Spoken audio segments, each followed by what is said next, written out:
Olá, bem-vindo ao nosso canal do YouTube e hoje então eu vou tentar falar um pouquinho sobre os diversos graus de egoísmo. Esse assunto entrou em pauta nas minhas reflexões mais recentemente, outra vez, em função de vários e-mails que eu tenho recebido pedindo para eu falar sobre personalidade borderline. Em nome deste assunto, borderline, assim como também a respeito dos psicopatas, parece que as pessoas começaram a se atentar um pouco mais e ficarem um pouco mais preocupadas e atentas à questão moral em geral. E, portanto, começaram a perceber que existem muitas pessoas que não se comportam dentro daqueles padrões, vamos dizer assim, mais tidos como mais aceitáveis ou mais adequados do ponto de vista da conduta moral e, principalmente, que nem sempre um certo egoísmo que parece que as pessoas aceitavam como uma coisa característica de certas pessoas e, portanto, com naturalidade, de repente passou a ser visto já como uma coisa não tão legal. O egoísmo, se a gente for definir muito genericamente, o egoísta significa aquela pessoa que dá menos do que recebe, ou seja, preocupado em receber mais do que em retribuir. Então, faz uma contabilidade negativa a favor, vamos dizer, de si mesmo, ou seja, dá pouco e quer receber muito, cobra muito e dá pouco. Este é o egoísmo. A generosidade seria o inverso, não é? O indivíduo que gosta de dar muito e recebe menos do que dá e aceita isso até com alguma tranquilidade, quando não até com uma certa sensação de superioridade. Sem falar ainda muito da generosidade, porque não vou falar nisso hoje, evidentemente que não é, para quem conhece as minhas reflexões, a generosidade não é vista exatamente como virtude, até porque, no mínimo, ela reforça o próprio egoísmo, né? Agora, o egoísmo das pessoas, ou as pessoas chamadas de egoístas, elas não são só pessoas que querem receber mais do que dão. Elas têm várias outras características de personalidade. Em geral, são simpáticas e extrovertidas, sedutoras, até porque é o jeito de conquistar a simpatia e a afeição das pessoas para que elas possam esperar e reivindicar dessas pessoas mais do que deveriam.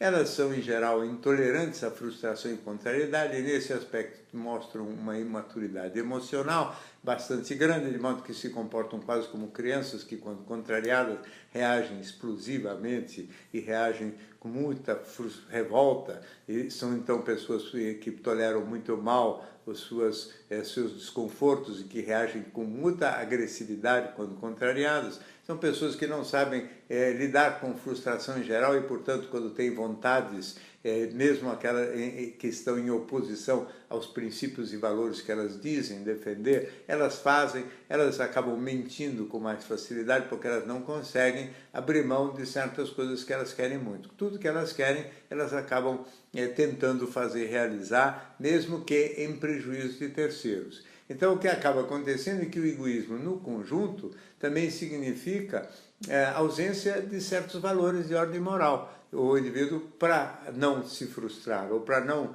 ter que sofrer frustrações e dores, já que ele lida mal com isso, ele cuida muito mais do seu e se preocupa muito pouco em provocar ou não sofrimento nas outras pessoas. Então é um indivíduo muito voltado para os seus próprios interesses e muito negligente para os interesses alheios, o que do ponto de vista moral significa a ausência de sentimento de culpa, ou seja, não fica triste por dentro quando ele causa um dano a outras pessoas. Algumas pessoas mais egoístas não tem nenhum freio, mas a grande maioria dos egoístas tem vários outros freios. Não tem a culpa, que é uma espécie de freio interno que caracteriza verdadeiro sentimento moral. O indivíduo não faz determinadas coisas porque acha que é errado ou porque não tem nenhuma disposição psíquica para fazer dano indevido a outras pessoas. Isso seria realmente a pessoa que se governa por princípios que estão enraizados dentro de si mesmo.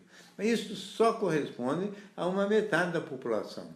E é um dos pontos nos quais eu acho que a psicanálise do Freud foi muito equivocada, porque ela achava que esse sentimento moral interno, aquilo que ele chamava de superego, correspondia a 100% das pessoas. Na verdade, só corresponde a 50%. A outra metade da população responde, às vezes, por vergonha, quer dizer, não age dessa ou daquela maneira por vergonha das outras pessoas e, portanto, já depende de freios externos, ou por medo de represália externa também, medo de castigo, medo de cadeia, medo de algum tipo de punição de fora. Né? E tem as pessoas que têm praticamente muito pouco medo, e essas que têm muito pouco medo não têm quase como frear, elas têm então comportamentos que vão até o nível do antissocial. Então tem graus de egoístas, vamos dizer, tem um egoístazinho, que é um egoísta que não tem culpa, mas tem vergonha, tem medo, então ele se comporta, ele é estourado, mal criado, etc., mas ele se comporta dentro de certos limites, tentando inclusive disfarçar o seu egoísmo. Não é? Depois tem o egoísta médio, já bem mais exigente, mais cobrador, mais radical. Tem um egoístão. Esse egoístão, às vezes, é muito estourado e muito agressivo. E quando ele é muito estourado e muito agressivo, e ele se descontrola com facilidade, a ponto de se tornar realmente violento fisicamente, e ou agir até violentamente contra si mesmo, então faz parte já de um tipo de personalidade que se chama de borderline, quer dizer, um indivíduo que tem borderline, quer dizer, fronteira entre a neurose e a psicose. Então são um indivíduo que em certos momentos parece que perde o juízo, sai fora de si, e isto seria o domínio da psicose. Também, às vezes, desenvolvem algumas propriedades mais persecutórias, então aí também isto aparece quase como o vizinho já das psicoses. Mas quando eles não estão em crise, ou seja, quando eles estão razoavelmente acomodados e não tão estourados, nem tão persecutórios, eles são egoístas bastante severos também. Então eles basicamente são uma personalidade egoísta, onde existe talvez uma certa tendência à depressão e algumas ideias também de caráter persecutório, que isso aí fariam parte de um complemento quase patológico mais grave, vamos dizer assim, do borderline. Mas o borderline, antes de tudo, é um egoístão, assim como é o psicopata, que no fundo é um antissocial, um passo para diante, zero medo,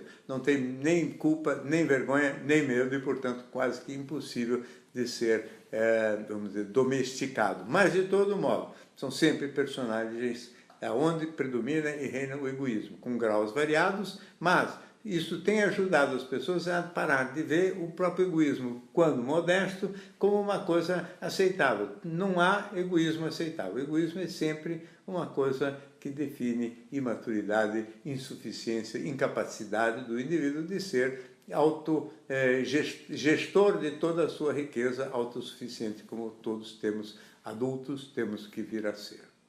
Muito bem, essa é mais uma participação nossa aqui no canal do YouTube. Se você gosta, inscreva-se e acompanhe toda semana novidades por aqui.